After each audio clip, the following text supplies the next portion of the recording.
Bismillahirrahmanirrahim. Assalamualaikum warahmatullahi wabarakatuh.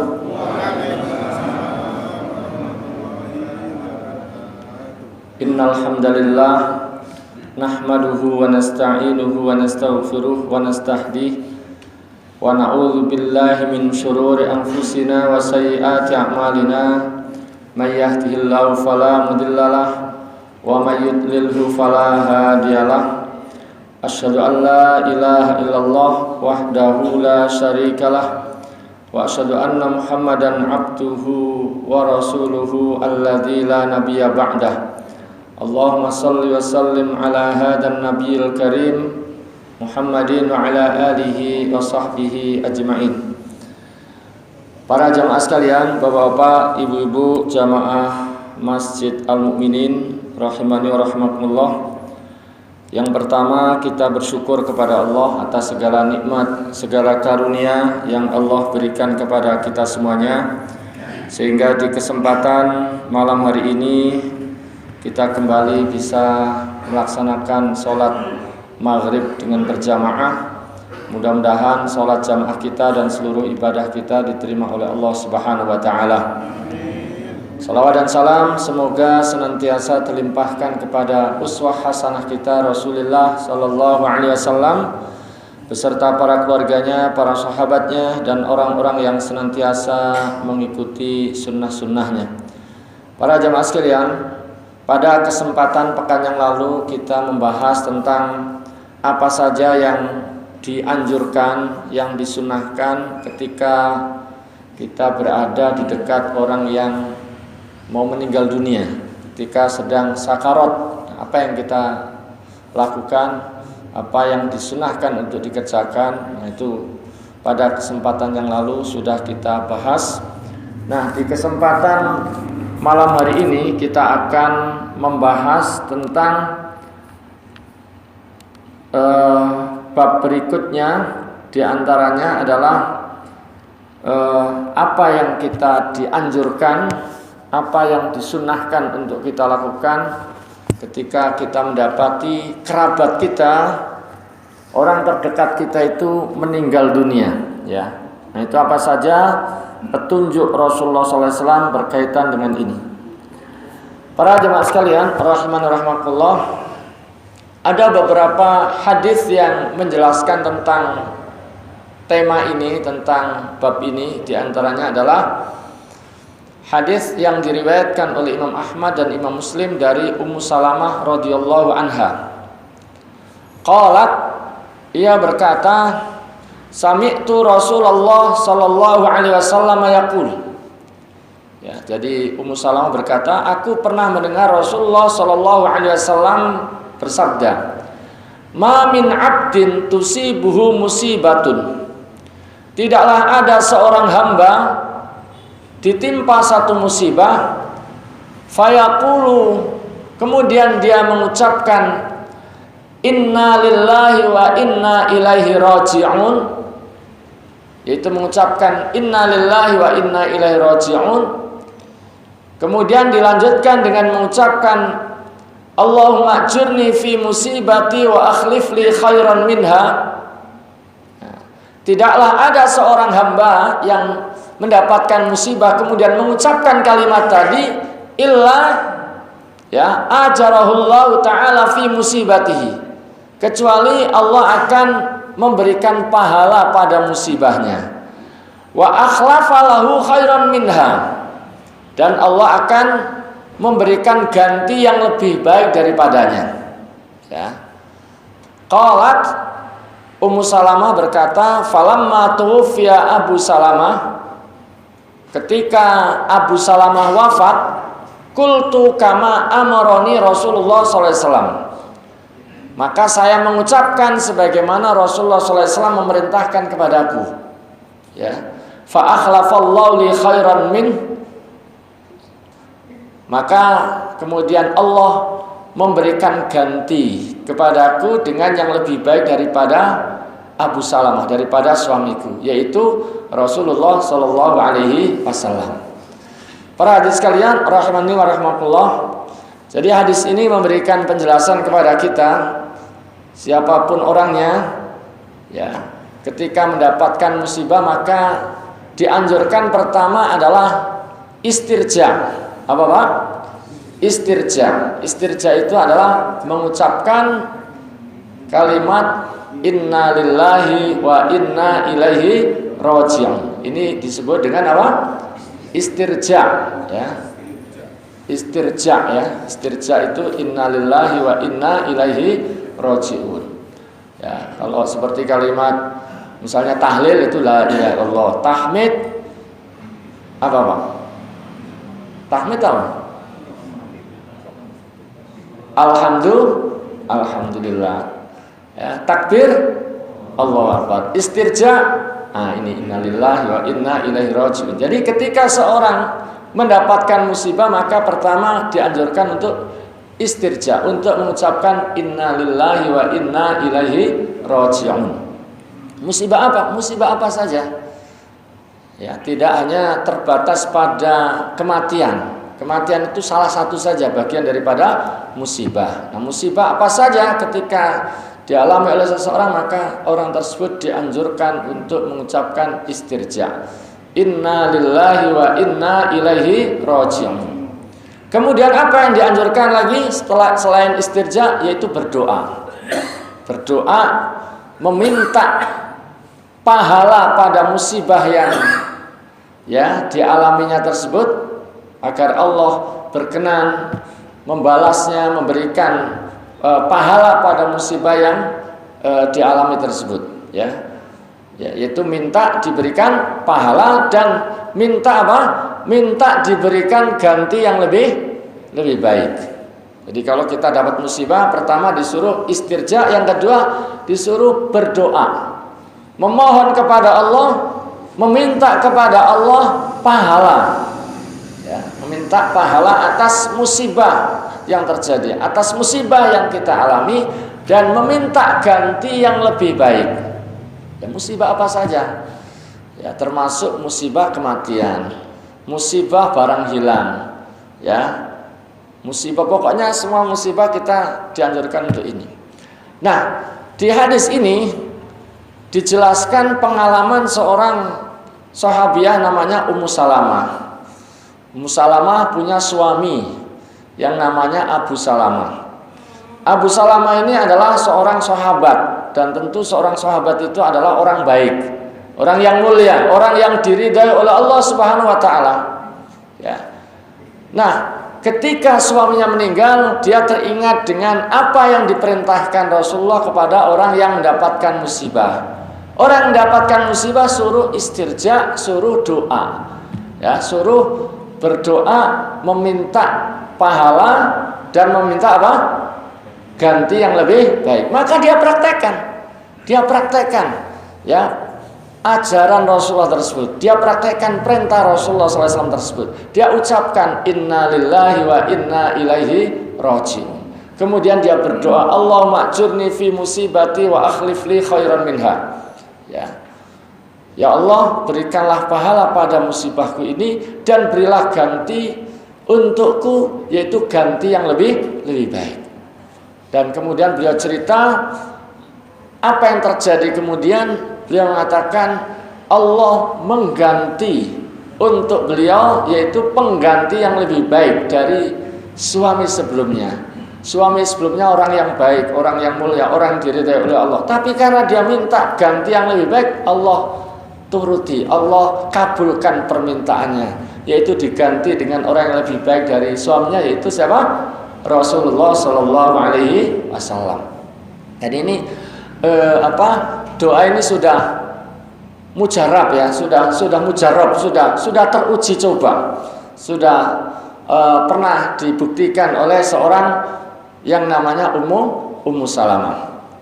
Nah, karena itu jamaah sekalian, ini sekaligus juga petunjuk bagi kita manakala kita mendapati suatu musibah besar kecil, maka inilah yang kita lakukan, yaitu istirja dan berdoa kepada Allah, ya, meminta pahala dan meminta ganti yang lebih baik. Para jamaah sekalian rahimani rahimakumullah, ya tentu doa ini Mungkin ya dibacanya pelan-pelan aja Pak ya. Suami meninggal terus masak doa kenceng-kenceng, dengan doa ini nanti orang salah paham ya, orang salah paham. Meskipun seandainya dibaca kenceng ya, doa diajarkan Nabi yang nggak ada salahnya, cuma nanti orang jadi salah mengerti. Tapi yang jelas bahwa inilah diantara yang dianjurkan oleh Rasulullah SAW saat seseorang mendapatkan satu musibah. Sekali lagi ini tidak hanya musibah berupa kematian saja. Ya, namanya musibah apa saja bisa terjadi, Pak. Ya, kalau masing-masing ditanya mungkin punya pengalaman tentang musibah-musibah yang pernah dialaminya. Baik, jamaah sekalian, rahmatullah. Kemudian yang kedua, wa fi Tirmidzi an Abi Musa al-Asy'ari radhiyallahu anhu anna Rasulullah sallallahu alaihi wasallam qala. Ya. Dari Abu Musa al-Asy'ari radhiyallahu anhu bahwasanya Rasulullah sallallahu alaihi wasallam bersabda, "Idza mata waladul 'abdi qala Allah ta'ala li malaikatihi." Ya, Rasulullah bersabda, apabila anak seorang hamba maksudnya hamba yang beriman, qala Allah Ta'ala, Allah berfirman, Allah berkata kepada para malaikatnya. Ada penjelasan malaikat di sini maksudnya malaikat yang ditugaskan untuk apa? Untuk mencabut arwah, mencabut nyawa manusia, mencabut nyawa makhluknya. Apa perkataan Allah kepada para malaikatnya tersebut? Qabattum walada abdi, wahai para malaikat, apakah kamu telah mencabut nyawa anak hambaku tersebut? Fayaquluna na'am. Para malaikat menjawab, na'am, betul ya Allah. Tentu tanpa jawaban malaikat Allah sudah tahu. Ini untuk menunjukkan kedudukan hamba yang putranya diambil nyawanya oleh Allah Subhanahu wa taala tersebut ya. Fayaqulu, lalu Allah berkata lagi, qabattum thamrata fuadihi ya. Qabattum thamrata fuadi, apakah kamu mencabut buah hati hambaku tersebut? Jadi anak itu dibahasakan oleh Rasulullah sebagai thamratul fuad, buah hati. Ya, ibarat pohon itu berbuah. Anak itu adalah buah daripada orang tuanya. Karena tanpa orang tuanya nggak ada anak tersebut. Jadi ini buah daripada orang tua. Tentu ini menunjukkan betapa anak itu sangat disayangi oleh orang tuanya, sangat dicintai oleh orang tuanya. Ya, di samping menunjukkan keterkaitannya kenapa disebut buah tadi sebarat pohon dengan buahnya, juga menunjukkan betapa anak itu adalah yang termasuk di antara yang sangat dicintai oleh seseorang. Qabattum tamrata fuadi, apakah kalian telah mencabut ya nyawa buah hati dari hambaku tersebut? Fayaquluna na'am. Para malaikat ketika ditanya seperti itu mengatakan na'am, betul ya Allah. Fayaqulu famadza qala 'abdi. Ya. Allah bertanya lagi, famadza qala 'abdi. Lalu apa perkataan hambaku tersebut? Apa respon? Apa ucapan hambaku tersebut manakala anaknya dicabut nyawanya, buah hatinya dicabut arwahnya. Ya. Maka ketika ditanya apa respon, apa perkataan hambaku tersebut, fayaqulun, malaikat tersebut mengatakan, hamidaka, hambamu tersebut memujimu. Ya, hamidaka dari kata tahmid, berarti hamidaka, hambamu tersebut memujimu dengan mengucapkan alhamdulillah. Ya, jadi dia tetap mengucapkan apa? Alhamdulillah. Wastarja apa tadi istirja? Inna lillahi wa inna ilaihi raji'un. Ya, hambamu tersebut memujimu dan istirja, yaitu mengucapkan inna lillahi wa inna ilaihi raji'un ya. Dalam kitab ini, kitab fikih sunnah ini disebutkan al-istirja qaulu inna lillahi wa inna ilaihi raji'un.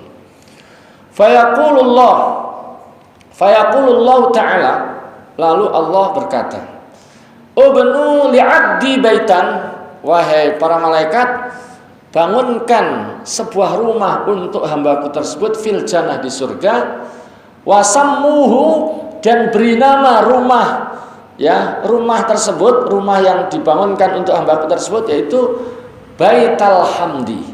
Baital Hamdi. Bait rumah, alhamdi pujian, rumah pujian. Rumah yang disediakan oleh Allah Subhanahu wa taala untuk hamba-hamba, untuk orang-orang beriman yang senantiasa memuji Allah, bahkan tatkala ada musibah menimpanya, di samping istirja dia tetap mengucapkan tahmid, mengucapkan pujian, mengucapkan alhamdulillah. Ya, hadis diriwayatkan oleh Imam Tirmidzi dan beliau mengatakan hadisun hasan, hadis hasan. Para jemaah sekalian, rahimani rahimakumullah. Jadi ini salah satu di antara hal yang juga dianjurkan, ya, untuk dilakukan, ya, oleh seorang hamba, oleh seorang mukmin manakala mendapatkan musibah, ya, di samping istirja juga doa, juga kalau bisa tetap mengucapkan apa? Apa tadi, Pak? Hamidah tadi apa? Bertahmid, memuji Allah, mengucapkan alhamdulillah. Pernah nggak, Pak? Dapat musibah terus mengucapkan alhamdulillah. Pernah nggak, Pak? Belum ya, Pak, ya? Baru dengar ini ya. Jadi mestinya demikian ya, idealnya demikian ya. Atau paling enggak ya yang pertama tadi lah, yang pertama tadi, hadis pertama. Kalau yang kedua ini sudah level tinggi ini ya. Ini hanya orang-orang yang punya keteguhan iman, punya kekokohan, ya, keimanan yang kemudian sanggup secara praktek. Kalau secara teori gampang lah ya, membacanya ini gampang, tapi secara praktek dapat musibah yang berat terus tetap mengucapkan alhamdulillah, inna lillahi wa inna ilaihi raji'un. Tapi inilah seharusnya, inilah semestinya yang tetap dilakukan oleh seorang hamba dalam kondisi apapun. Dia tetap memuji Allah, bukan saja dalam kondisi mendapatkan nikmat, bahkan ketika mendapatkan musibah pun seyogyanya semestinya tetap memuji Allah, bahwa yang berhak mendapatkan pujian itu hanya Allah Subhanahu wa taala. Allah itu sangat senang dipuji, sampai kemudian Allah itu memuji dirinya, ya, memuji dirinya. Ya kan di dalam surah Al-Fatihah Allah mengatakan, ya, alhamdulillahirabbil alamin. Itu siapa yang berfirman? Siapa yang berfirman, Pak? Allah Subhanahu wa taala yang berfirman. Allah dalam konteks Allah memuji dirinya sekaligus juga memberikan taklim, memberikan pengajaran kepada kita semuanya, bahwa memang yang berhak mendapatkan pujian itu adalah Allah Subhanahu wa taala. Bahkan ketika seorang hamba itu mendapatkan satu musibah, seyogyanya tetap mengucapkan apa? Alhamdulillah. Dan karena kemudian dia mendapatkan musibah, dia istirja, yaitu inna lillahi wa inna ilaihi raji'un. Orang yang ketika mendapatkan musibah, apalagi musibah berat seperti putra kesayangannya, buah hatinya meninggal, dia ucapkan alhamdulillah, dan dia ucapkan istirja inna lillahi wa inna ilaihi raji'un, maka Allah bangunkan, Allah sediakan untuk orang itu sebuah rumah, sebuah istana di dalam surga. Dan istana itu atau rumah itu namanya Baitul apa? Baitul Hamdi, rumah pujian, rumah yang dikhususkan untuk orang-orang yang ketika mendapatkan musibah dia tetap memuji Allah Subhanahu wa taala. Jadi yang diperintahkan untuk dilakukan ketika ada peristiwa musibah seperti peristiwa meninggal tadi, yaitu apa? Istirja, kemudian doa, termasuk sebisa mungkin tetap memuji Allah Subhanahu wa taala. Para hadirin sekalian rahimani wa rahimakumullah. Wa fil Bukhari, dalam kitab Sahih Bukhari, an Abi Hurairah, dari Abu Hurairah, anna Rasulullah sallallahu alaihi wasallam, bahwasanya Rasulullah sallallahu alaihi wasallam yaqulullahu taala, anna Rasulullah sallallahu alaihi wasallam qala, bahwasanya Rasulullah sallallahu alaihi wasallam bersabda, yaqulullahu taala, Allah berfirman. Jadi ini hadis qudsi ya. Sabda Nabi tapi isinya adalah firman Allah Subhanahu wa taala. Mali abdil mu'min, tidaklah ada bagi hambaku yang beriman indi di sisiku jazaun balasan idza qabattu safiyahu apabila aku cabut nyawa orang yang sangat dicintainya, orang kesayangannya min ahli dunia di antara penduduk dunia, tsumma tasabahu kemudian dia ihtisab. Ihtisab itu dia bersabar, dia juga berharap pahala, mengharap pahala pada musibah yang dialami tadi. Illal jannah kecuali surga. Jadi tidak ada balasan bagi seorang hamba yang beriman manakala mendapatkan satu musibah, yaitu berupa orang yang sangat dicintainya itu meninggal, kemudian menyikapi itu dia bersabar, dia ihtisab, dia berharap pahala dari Allah SWT. Tidak ada balasan yang pantas bagi orang tersebut kecuali apa? Al-jannah, surga. Dan tentu balasannya adalah balasan yang sangat besar, ya, dibandingkan dengan apa yang diambil. Toh yang diambil itu hakikatnya milik siapa, Pak? Milik Allah. Allah ciptakan, ya, orang yang dicintai tadi terus diberikan, dititipkan, ya, diamanahkan, kemudian oleh Allah diambil kembali. Harusnya ya nggak ngaruh apa-apa, ya, wong memang milik Allah, ya. Tapi kan karena memang dari awal itu orang merasa itu ini milik saya, ini kepunyaan saya, udah merasa ngaku seperti itu, sehingga lupa bahwa itu sesungguhnya adalah apa? Titipan. Nah, Allah ciptakan sendiri, terus Allah titipkan pada orang, dicabut, diambil kembali, diminta kembali, ya. Harusnya memang tidak ada keberatan, tapi itulah, ya, manusia karena sudah merasa memiliki, dia merasa keberatan, dia berduka, dia sedih. Dan karena itu, karena kesedihan tadi, tapi dia tetap sabar, dia tetap ridho, dia ihtisab, maka balasannya juga sangat besar. Balasan yang tidak ada bandingannya, tidak bisa dinilai, tidak bisa diungkapkan. Bahkan Rasulullah SAW mengatakan, mala ainun ra'at, wala udhunun sami'at, wala khatara ala qalbi basar. Ya, sesuatu yang belum pernah terlihat oleh mata, belum pernah terdengar oleh telinga, dan belum pernah terbetik dalam kalbu manusia. Jadi balasannya sangat besar, ya.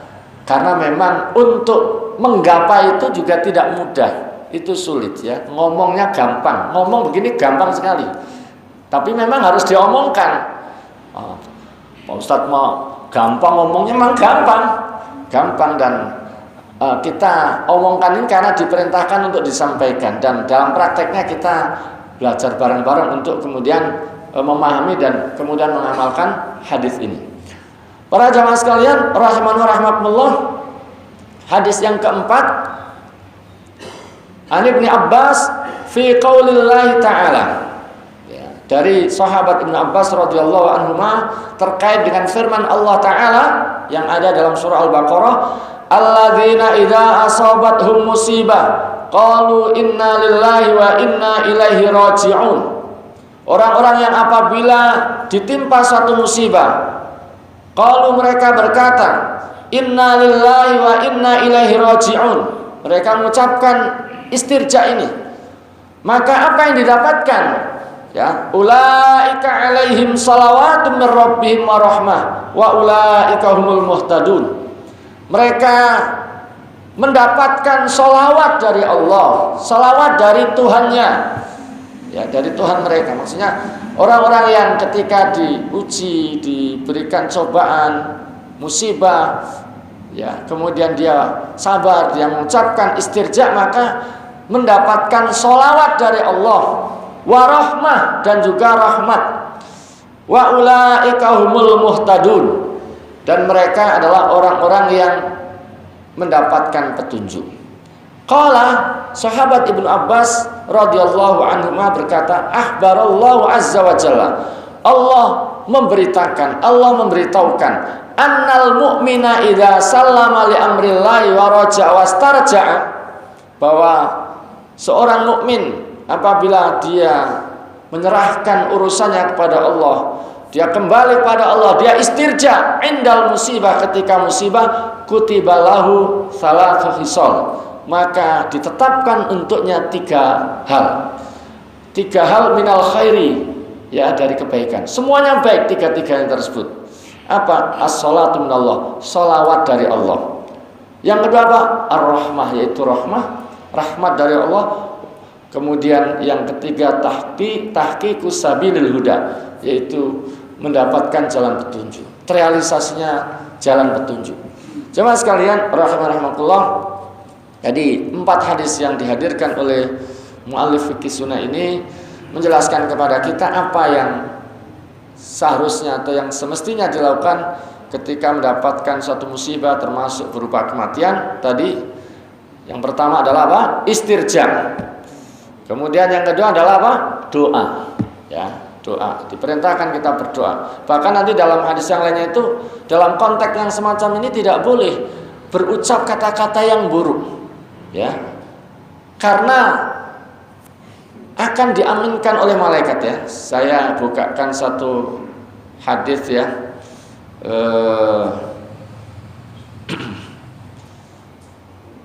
Di dalam Nuzhatul Muttaqin itu Rasulullah SAW pernah mengatakan, ya, idza hadartum al-marida awil mayyita faqulu khairan fa innal malaikata yu'minuna ala ma taqulun. Apabila kalian hadir menjenguk orang sakit atau datang kepada orang yang meninggal, faqulu khairan, maka ucapkanlah yang baik-baik. Kenapa? Fa innal malaikata yu'minuna ala ma taqulun. Karena para malaikat apa? Mengaminkan apa yang kalian ucapkan. Jadi harus kita mengontrol lisan kita, ya, menjaga lisan kita agar yang keluar itu tetap yang baik. Apa di antara kebaikan tadi? Doa. Ya, langsung ingat pelajaran ini, ya. Allahumma ajurni fi musibati wa akhlif li khairan minha. Ya, atau dalam redaksi yang lain itu Allahumma ajirni fi musibati, ya, wakhluf li khairan minha, gitu, ya.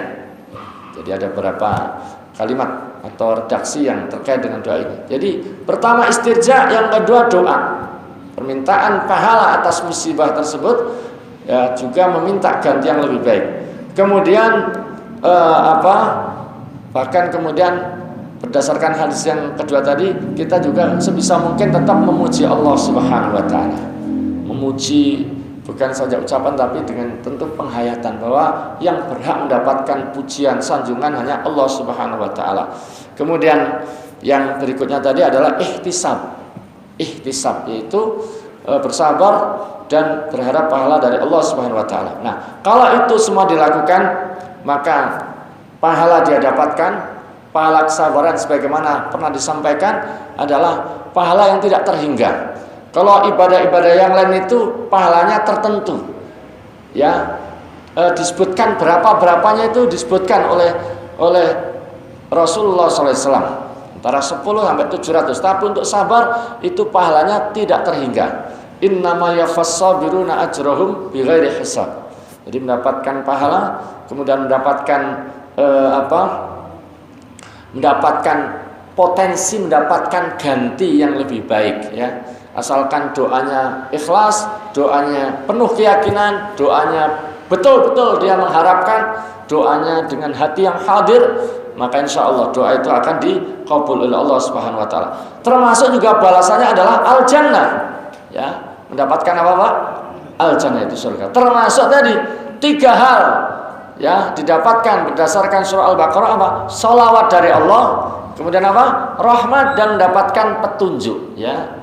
Dan petunjuk ini sangat kita perlukan, ya, karena dengan petunjuk itulah kita, ya, tahu di mana kita berjalan, tahu kemana menuju, ya, dan kita akan selamat sampai tujuan, ya. Amin ya rabbal alamin.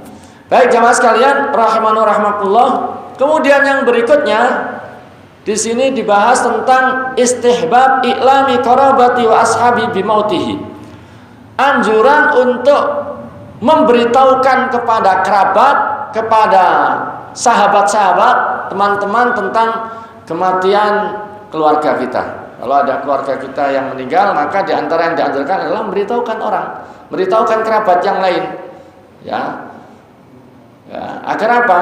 Agar orang yang kita beritahu tadi segera ikut ambil bagian ya untuk membantu apa istilahnya Pak, mengurusnya ya, mulai dari memandikan, mengkafankan, mensolatkan dan ikut menguburkan. Apa istilahnya? Pemulasaran ya. Para hadirin sekalian rahimakumullah, Al-Mu'allif rahimahullah mengatakan istahabbal ulama'u ilama ahlil mayyit ya wa qarabati wa asdiqai wa ahli sholahi bimautihi liyakuna lahum ajrul musyarakah fi tajhizihi. Para ulama menganjurkan ya untuk memberitahukan kepada ya kerabat ya, kepada keluarga, kepada kerabat, kepada teman-teman, kepada orang-orang soleh, orang-orang baik tentang kematian tersebut. Untuk apa? Agar mereka mendapatkan pahala ikut serta di dalam tadi mengurus jenazah tadi. Nah, anjuran untuk memberitahukan kepada yang lain ini berdasarkan hadis yang diriwayatkan oleh Al-Jamaah. Lima rawahul Jamaah Abi Hurairah dari Abu Hurairah anna Nabiya sallallahu alaihi wasallam, bahwasanya Nabi sallallahu alaihi wasallam na'alin nasin Najasyi, bahwa Nabi itu pernah mengumumkan kematian Raja Najasyi kepada para sahabat. Najasyi ini raja di kalau sekarang Ethiopia ya, di Habasyah. Ya, dia beriman tapi nggak banyak yang tahu tentang keberimanannya karena memang dia berkuasa di wilayah orang kafir. Nah, ketika hari kematiannya Allah Subhanahu wa taala beritahukan kepada Rasulullah sallallahu alaihi wasallam bahwa Najasyi meninggal dan Rasulullah pun memberitahukan kepada para sahabat tentang kematiannya. Fil yaumil ladzi mata fihi, yaitu hari di mana beliau wafat. Ya. Jadi Allah beritahukan dan Rasulullah memberitahukan pada para sahabat. Wa kharaja bi milal musalla, lalu Rasulullah ya mengajak jamaah ke tempat sholat. Fasaffa ashabahu, Rasulullah membuat shaf para sahabat, wa kabbara alaihi arba'an, dan Rasulullah memimpin sholat jenazah yaitu 4 kali takbir. Nah, ini karena jenazahnya tidak ada di tempat, maka kita menyebutnya sebagai sholat apa? Sholat ghaib. Dan karena itu berdasarkan hadis ini, dan ini yang saya tahu satu-satunya hadis yang jadi dalil tentang sholat ghaib ya. Karena itu di antara ulama ada ikhtilaf. Di antara ulama berpendapat sholat ghaib itu disyariatkan. Apa dalilnya? Ya ini hadis tentang sholatnya Nabi dan para sahabat terhadap Najasyi ini. Sebagian lagi mengatakan itu kekhususan bagi Nabi saja. Dia mengatakan bahwa ya kalau kasusnya serupa ya disolatkan, kalau tidak serupa ya nggak perlu. Dalam pengertian kalau yang meninggal itu memang diperkirakan di tempatnya itu belum disolatkan, ya diperlakukan seperti Najasyi ini, disolatkan secara wajib. Tapi kalau sudah disolatkan ya nggak perlu gitu ya. Di antara ulama berpendapat begitu. Jadi lihat kasusnya. Tapi sebagian mengatakan yang jelas Nabi pernah melakukan, berarti sholat ghaib itu disyariatkan. Alhamdulillah masalah ini masalah yang diperselisihkan oleh para ulama tentang hukum sholat ghaib berdasarkan hadis ini. Warawa Ahmad al-Bukhari an Anas, juga diriwayatkan oleh Imam Ahmad, Imam Bukhari dari Anas, an Nabi sallallahu alaihi wasallam na'a Zaidan, bahwasanya Nabi sallallahu alaihi wasallam pernah memberitahukan para sahabat tentang kematian Zaid. Wa Ja'far, juga Ja'far, wa Ibnu Rawaha, dan juga Ibnu Rawaha, qabla an ya'tiyahum khabaruhum, sebelum beritanya datang kepada kaum muslimin, Rasulullah sudah beritahukan tentang kematian para sahabat ini, para sahabat 3 orang ini kepada para sahabat. Ya, dan ini menunjukkan bahwa mengumumkan ya kematian seseorang itu dibolehkan berdasarkan apa yang dilakukan Nabi terhadap Najasyi tadi, terhadap beberapa sahabat Zaid, Ja'far dan Ibnu Rawaha. Ya. Qala Tirmidzi la ba'sa bi an yu'lima ar-rajulu qarabatahu wa ikhwanahu bi mauti syakhs. Kata Imam Tirmidzi, tidak apa-apa seseorang memberitahukan kerabatnya, ikhwannya, saudaranya, teman-temannya tentang kematian seorang. Wa qala al-Baihaqi wa balaghani an Malik bin Anas annahu qala la uhibbu siyah limautir rajul ala abwabil masajid. Imam Baihaqi berkata, telah sampai kepadaku ya dari Malik bin Anas bahwasanya beliau berkata, saya tidak suka ada istilahnya teriakan pemberitahuan tentang kematian seseorang di pintu-pintu masjid. Walau waqafa ala hilakil masajid, tapi kalau ada seorang yang berdiri di, ini ada yang mengatakan halakoh ya, kelompok-kelompok di masjid ya, kemudian fa'alaman nas bimauti, lalu dia memberitahukan orang tentang kematiannya, lam yakun bi ba'sun, maka tidak mengapa, tidak apa-apa. Jadi sebagian ulama mengatakan bolehnya itu ya secara terbatas saja, tapi tidak di pintu masjid begitu. Ini pendapat-pendapat ya, tapi secara umum ya tadi dibolehkan ya, asalkan tidak na'yu ala jahiliyah. Jadi memang ada hadis nanti tentang larangan an-na'yu ya, bahwa Nabi itu melarang. Dalam satu riwayat itu dikatakan Hudzaifah pernah berkata, idza mittu fala tu'dhini bi ahadan fa inni akhafu an yakuna na'yan. Ini sami'tu Rasulullah sallallahu alaihi wasallam yanha 'anil na'i. Saya pernah mendengar Rasulullah melarang na'yu. Na'yu itu diartikan di sini dengan al-ikhbar bi mauti syakhs, yaitu mengabarkan kematian seseorang. Jadi di satu sisi Nabi pernah mengumumkan, menyampaikan kematian seseorang ya, beberapa contoh tadi. Di sisi yang lain ada hadis tentang larangan mengumumkan. Ini bagaimana? Fa inna mahmulun 'alal ladzi kanat al-jahilah taf'aluhu. Nah, larangan ini dibawa kepada makna seperti yang dilakukan oleh masyarakat jahiliyah. Jadi larangan itu adalah terkait dengan ala jahiliyah, pengumuman ala jahiliyah. Wa kanat adatum idza mata minhum syarifun. Kebiasaan masyarakat jahiliyah itu kalau ada orang syarif, orang yang punya strata sosial yang tinggi ya, orang yang punya kedudukan, maka ba'ats raqiban ilal qabail, maka mereka mengutus ke kabilah-kabilah terus mengumumkan fulan telah meninggal. Ya, fulan dengan segala kelebihan-kelebihannya dia telah meninggal, dan kalau meninggal nanti halakatil Arab, binasalah orang Arab bimahliki fulan, karena kematian dia. Jadi pengumuman yang gaya seperti itu, yang seakan-akan kalau dia mati ya, jadi di samping mengumumkan kematian seorang sambil juga memberikan tadi tambahan narasi bahwa gara-gara dia kita jadi nanti sial semua, nanti jadi ikut mendapatkan kerugian karena kematian dia, rugi kita dengan kematiannya. Nah, yang seperti itulah yang dilarang. Jadi intinya bahwa kalau sekedar mengumumkan innalillahi wa inna ilaihi raji'un, telah meninggal fulan bin fulan ya, warga RT berapa Pak? RT sekian, RW sekian ya, jam sekian, dan jenazah saat ini sudah di rumah. Harap keluarga dan sanak saudara segera hadir untuk mengurusnya ya. Dan barang siapa yang ingin menyolatkan nanti hadir di masjid jam sekian. Siapa yang ada kelonggaran untuk ikut ke kuburan, kalau untuk sekedar itu, wallahu a'lam, nggak apa-apa, dianjurkan justru. Karena terus orang dengan pengumuman itu jadi tahu dan kemudian mendapatkan pahala. Paling enggak 1 qiraat kalau ikut menyolatkan, ya Pak ya. Kalau ngurus jenazah sampai menyolatkan dapat pahala Pak. Berapa? 1 qiraat. Kalau sampai nguburin dapat 2 qiraat. Nah, jadi dalam konteks seperti itu dianjurkan bahkan. Tapi kalau mengumumkan dengan narasi tadi itu, si fulan meninggal dan ya terus seakan-akan kemudian kiamatlah dunia ini begitu ya, maka ya ini yang nggak boleh. Ini yang dilarang oleh Rasulullah Shallallahu Alaihi Wasallam. Para hadirin sekalian, rahimanirrahmatullah. Kemudian di bab ini juga dibahas tentang al-buka'u 'alal mayyit.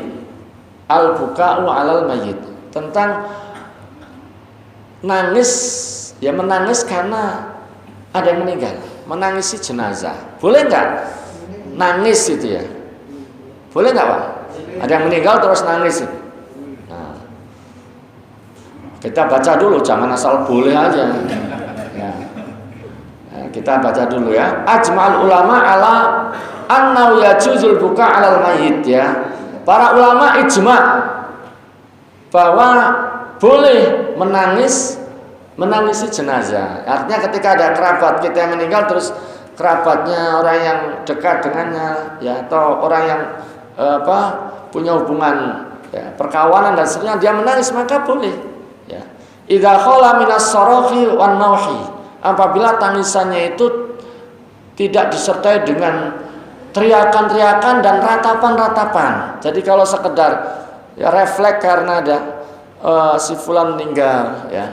Terus kita sedih ya kita berduka dengan itu terus akhirnya tanpa kita sadari ya air mata meleleh dari kedua mata kita, maka yang demikian itu dibolehkan. Itu suatu yang manusiawi, suatu yang wajar, suatu yang oleh para ulama dikatakan dibolehkan. Yang nggak boleh itu kalau nangisnya itu bukan hanya sekedar melelehkan air mata, tapi terus teriak-teriak, terus disertai kalau orang jahiliyah itu jambak-jambak rambut ya, mukul-mukul pipinya, ya, gunting-gunting rambut, badannya disobek-sobek, terus kadang-kadang terus dengan ungkapan-ungkapan yang menunjukkan ketidakridhaan, menunjukkan bahkan ungkapan-ungkapan suudzon kepada Allah. Nah yang seperti itu tidak boleh. Tapi kalau sekedar menangis maka tidak apa-apa. Ya, dalam hadis yang sahih Rasulullah SAW bersabda, Innallaha la yu'adzibu bidamil aini wala bihuznil qalbi. Sesungguhnya Allah itu tidak mengazab karena air mata, ya, karena air mata yang meleleh tidak. Wala bihuznil qalbi, dan Allah tidak mengazab karena sedihnya hati. Orang sedih enggak ini. Manusia dikasih hati itu ya hati kadang ya senang, kadang ya sedih. Hanya karena sedih enggak diazab. Hanya karena air mata meleleh tidak diazab. Walakin yu'adzibu bihadza aw yarhamu. Akan tetapi Allah itu mengazab atau memberikan rahmat kepada seorang itu bihadza, gara-gara ini. Nah, gara-gara ini itu sambil Nabi menunjuk ke lisannya. Jadi gara-gara ini. Jadi kalau sekedar melelehkan air mata, hati sedih itu enggak diapa-apain, enggak diazab. Ya, tapi baru akan diazab kalau kemudian linangan air mata tadi itu disertai dengan teriakan-teriakan, disertai dengan ratapan-ratapan, ekspresi-ekspresi yang dilarang. Itu yang ini perkataan Nabi. Dalam prakteknya Nabi sendiri juga pernah nangis. Dalam perkataannya Nabi menyatakan demikian. Nah, dalam prakteknya di sini disebutkan wa baka limauti ibnihi Ibrahim. Nabi pernah menangis karena wafatnya putra beliau yaitu Ibrahim. Nah, Ibrahim ini meninggal yang kalau dalam bab gerhana itu disebutkan meninggalnya bertepatan dengan terjadinya gerhana matahari saat itu. Nah, ketika Rasulullah menangis beliau mengatakan innal aina tadma'u, sesungguhnya mata ini melelehkan air mata. Wal qalba yahzanu, dan sesungguhnya hati ini bisa bersedih. Wala naqulu illa ma yarda rabbuna, dan kami tidak mengucapkan kecuali apa yang diridai oleh Allah. Wa inna bi firaqika ya Ibrahim lamahzunun, sesungguhnya kami itu wahai Ibrahim kami sungguh sedih berpisah dengan engkau. Para hadirin sekalian, Rasulullah pernah menangis karena putranya meninggal. Rasulullah pernah menangis karena cucu beliau meninggal. Nah, di sini disebutkan juga wa bakali mauti Umaymah, ya, binti ibnati Zainab, ya. Jadi beliau pernah menangis karena kematian cucu beliau namanya Umaymah binti ibnati Zainab, ya, putri daripada putri beliau. Salah satu putri beliau namanya siapa? Zainab. Nah, Zainab ini punya putri namanya Umaymah. Berarti cucunya Rasulullah SAW. Nah, ketika Rasulullah SAW menangis, ya, Sa'ad bin Ubadah bertanya kepada Rasulullah, ya Rasulullah, atabki, wahai Rasulullah, kenapa engkau menangis? Awalam tanha Zainab, bukankah engkau pernah melarang Zainab nangis? Kok engkau sendiri nangis? Faqala innama hiya rahmatun ja'alahallahu fi qulubi ibadihi, sesungguhnya itu adalah rahmat, itu adalah kasih sayang yang Allah letakkan pada hati hamba-hambanya. Wa innama yarhamullahu min ibadir rahama, dan sesungguhnya Allah hanya akan memberikan rahmat kepada hamba-hambanya yang punya rasa kasih sayang. Jadi tangisan ketika ada kematian ya, asalkan tangisan biasa saja, refleks karena sedih, itu adalah wujud adanya kasih sayang dalam diri seorang hamba. Jadi kalau sekedar itu nggak apa-apa, justru itu menunjukkan dia itu adalah minar rahmat, dan karena itu insya Allah dia juga akan mendapatkan apa? Mendapatkan rahmat dari Allah Subhanahu wa ta'ala. Dan begitulah yang dikatakan oleh Abdullah bin Zaid bahwa tangisan, sekedar tangisan itu ada rukhsahnya, ada dispensasinya, asalkan tidak ada niyahahnya. Asalkan tidak ada niyahnya. Kalau ada niyahnya, ada niyahahnya atau ratapannya, itulah yang nanti kemudian akan ada keburukan, ada azab yang bahkan mungkin bisa jadi akan dialami oleh yang meninggal tersebut. Nanti berikutnya terkait dengan ini kita akan lanjutkan di kesempatan yang akan datang insya Allah. Mudah-mudahan bahasan kita pada kesempatan malam hari ini memberikan faedah dan manfaat buat kita semuanya jamaah sekalian, sehingga dengan itu kita jadi mengerti dan bisa mengamalkan pada saat tepat, sehingga kita mendapatkan kebaikan-kebaikan dari Allah Subhanahu wa ta'ala. Kita akhiri dengan kafaratul majlis. Subhanakallahumma bihamdika asyhadu an la ilaha illa anta astaghfiruka wa atubu ilaik. Assalamualaikum warahmatullahi wabarakatuh.